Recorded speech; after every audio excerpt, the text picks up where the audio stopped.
Hello, I'm Doreen Ellen Beldotan in Sfatin, Israel.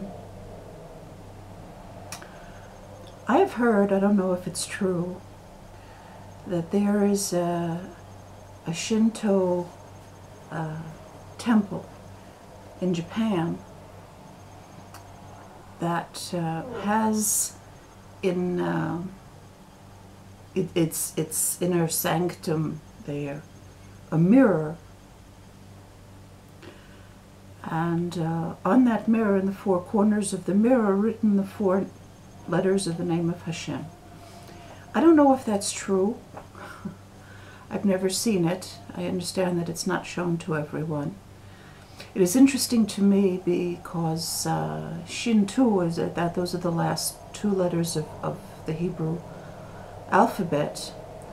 So I kind of wonder if there aren't some Jewish memories there.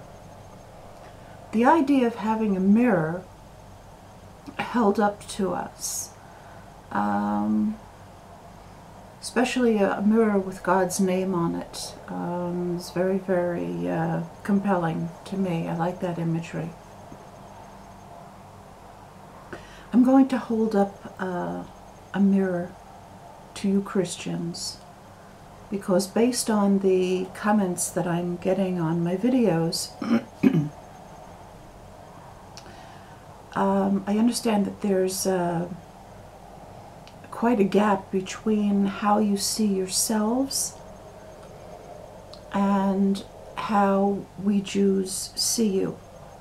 So I'm going to have an analogy herein that I hope will help you understand how you look to us. Okay? I don't speak any Japanese. I find Japanese culture very interesting and very beautiful in many ways. I've read some of Basho's haiku, translated into English, and it has a very Japanese kind of a flavor to me, but of course I'm reading it in English, and I have no access to the original Japanese. One would think that if I were really to be serious about understanding what Basho is saying, that I would undertake a serious study of the Japanese language and Japanese culture and Japanese history at the time in which he lived. And I might even go to Japan, and I would certainly want to talk to someone who is descended from Basho or who has learned Basho in the original Japanese, and learn from them. But what if I approach things differently? What if, having learned Basho in English, I became absolutely convinced that the version of Basho that I was holding was actually the true and correct one? That somehow in translation, the real intention of what he meant and who he was transferred to me. And all of the people in Japan had no idea what Basho was really saying. And I was going to go to Japan and enlighten them, because those poor fools didn't understand a single solitary thing reading Basho in Japanese. And I was going to go there with my American accent and with my English, and I was going to teach them. Now imagine that I took on, for the sake of doing this, a Japanese sounding name, or at least sounds Japanese to me, right? So I look through the maybe 10 words in Japanese that I know, and I decide to call myself, I don't know, Suzuki Teriyaki. And I toddle off to Japan. And I knock on the door of the family of Basho, and they're kind enough to open up the door, and I'm standing there, and I say, "Hello, my name is Suzuki Teriyaki, and I've come to talk to you about Basho." Now, if they're very, very nice people, and they probably are, and polite, although I look terribly deluded to them, they'll probably invite me in for a cup of tea, and they will try to reason with me. And they'll invite me, because they see that I'm truly interested in Basho, they'll invite me to learn Japanese with them. They'll invite me to learn the benefit of what has been transmitted to them through their family lines about Basho. So they're going to open up their hearts and offer me the real thing of what I appear to be interested in.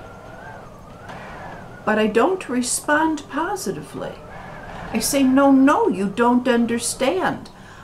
I'm not coming here to teach, to learn from you. I'm coming here to tell you that you completely do not understand this, and I'm going to tell you the truth. At this point, Basho's family find me a little bit less pleasant to be with. And they might start to take the teacups away, and make me understand that I'm no longer welcome there. Then I go off and I begin to diss Basho's family. I begin to say, those stupid fools. I went there to them with the truth about who Basho really is, and they rejected me. How could they reject me? I know the truth. They don't know anything about their own culture, their own history, in their own language, coming through the transmission of their own family lines. I am the one who knows, and I am going to now start to apply force to try to get them to see things properly. And I begin to slander them. And when I see that that doesn't work, I begin to threaten them. Maybe I burn down one of their houses. Maybe I try to kidnap one of their children to indoctrinate them into this new way of understanding Basho. And maybe I'm threatening them with eternal pain and agony and misery and every horrible thing if they don't see things my way. Am I going to convince them? At this point, they not only know that I'm demented, I'm no longer the cute version of demented, I'm the dangerous version of demented. And the sad part of all of this is that I had gone to the people who could give me what I really wanted, if I was genuinely devoted to Basho. But if what I was really devoted to were my own delusions of grandeur, and a feeling of superiority, and a feeling of importance, and a feeling of arrogance, then the people who could give me the healthy version of what it is that I'm doing understand that there's nothing that they can do to help me. That is exactly the position in which the Jews find themselves vis-a-vis the Christian world. We see that you're starving to death, morally. We're looking at you as vegans look at people on an unhealthy diet. And we see that you're starving. We want to give you the real thing. I don't know how many times I've heard Christians say, but believing in Yeshua is the only way that we can have any connection with God, and the Jews won't teach us the secrets of the Torah. Well, how can we, after you've come at us with demented violence? How can we? We are in the unenviable position of having everything that you need and want, and wanting to give it to you for free. There's nothing that we like better than teaching Torah. This is our daily bread, right? Lechem chok. This is how we live. Our daily bread is the Torah that we receive from Hashem, and we share it with others. This is our idea of a good time. In fact, the Jewish concept of what heaven is is precisely that, where everybody who loves to learn Torah gets together over this great big feast of knowledge and wisdom, and everybody shares what they have prepared in this world, and we have this great big potlash of chokhmah, of wisdom forever. This is our idea of heaven. Now, I don't know that that's your idea of heaven. It's our idea of heaven. And quite frankly, I don't know if there really is any other heaven. But this is what we want to give. This is what we have to give. But we cannot give it to you when you come at us with a lot of capitalizations and exclamation points, and you come at us with Hebrew-ish kind of names, you know, that you've taken on, and you come to me and you tell me, my name is John, my name is Barnabas, my name is Jedediah, and I've come to tell you about God. The minute you do that, it's me coming to the family of Basho's door and saying, hello, I'm Suzuki Teriyaki. As soon as I open my mouth, they understand that they're not dealing with somebody, you know, who's like playing with a full deck, right? This is the way we see you. And the sad part of it is we can give you that whole deck. But it has to be from a position of your recognizing that you need to learn from us, not to teach us. If I'm going to really learn Basho, I have to have the humility to say, okay, I've tasted a little bit of what he's on about in English, but obviously this can't possibly be the same thing. I have to be willing and humble enough to put myself in the position of a 3-year-old Japanese child and begin to learn the Japanese alphabet and do my best to pronounce things as they teach me to do it and to learn from them. I'm going to have to be a student for a long time before I even get to the basics. It's the same thing with becoming healthy. We cannot give you the organic salads that are going to cleanse your body if you're sitting there and eating a pizza and a frozen chocolate cake and you won't let that go. No, I need the salad. I'm dying for the salad. I'm dying for nutrients, but I can't let this go. I can't let that all have nothing. You must let that go in order for the healthy stuff to get in, the real stuff to get in. Now, obviously, you don't go from 0 to 60. You don't go from eating frozen cheesecakes to doing juice fasts in one day, because the detox will be too fast. Obviously, we're not going to teach you the inner of the inner of the inner of the inner Torah. You have to earn our trust. You have to learn the basics. It's going to be a long process. It's not that we're not willing to give it to you, but you're going to have to work for it. I am 61 years old. I have been doing this for 61 years. And you're not going to come to me with absolutely no knowledge of Hebrew, no knowledge of Jewish history, never having learned under Jewish tutelage, and trying to tell me about God. There are a million things I'm willing to learn from you about. First of all, from your life experience. The benefit of your life experience, I can never argue with that. I can't tell you what you've experienced and what you've learned from it. I'm willing to learn that.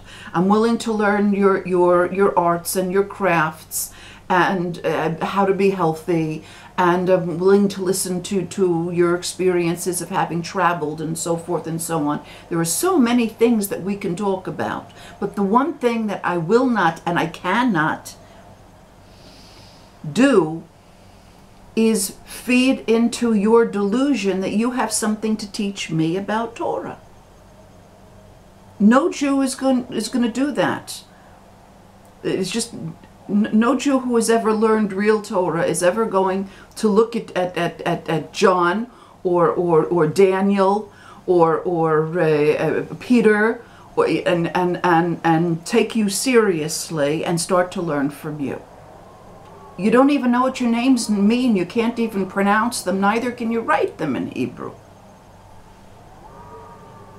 Of course you look phony to us. You look exactly to us like the whites that get dressed up as Indians on Halloween. There's also a matter of cultural appropriation, which nobody likes. In our eyes, you look just like that white person who smeared some makeup on their face, put a chicken feather in their head, and said, I'm an Indian. If you're serious about God, you're just going to have to detox from the religious junk food that you've been eating, right? It tastes like orange juice, but it's not orange juice. It's orange flavored junk.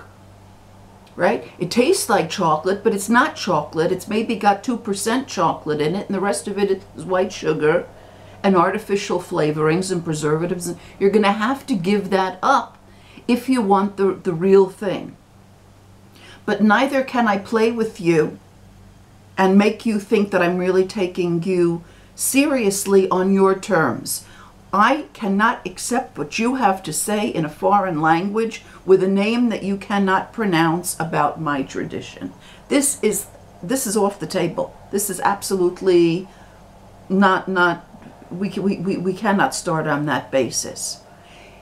If you want what we have, you will simply have to have the humility to say, you were wrong, we were right, and come and learn from us. This is my last-ditch attempt to try to reach you. If I go any further than this, it becomes codependent and really like unhealthy and so forth and so on. There are other rabbis that are trying to reach you that have not that I'm saying I'm a rabbi, I'm not a rabbi. I mean, there are other Jews who are rabbis, who are dedicating their lives to be able to reach Christians more. I'm going to put it into their very, very capable hands. Rabbi Tovia is wonderful. I'm off this. If I haven't made a contribution, then I'll just have to admit that I can't reach you and pray to God that there are other Jews who can. Thank you for listening.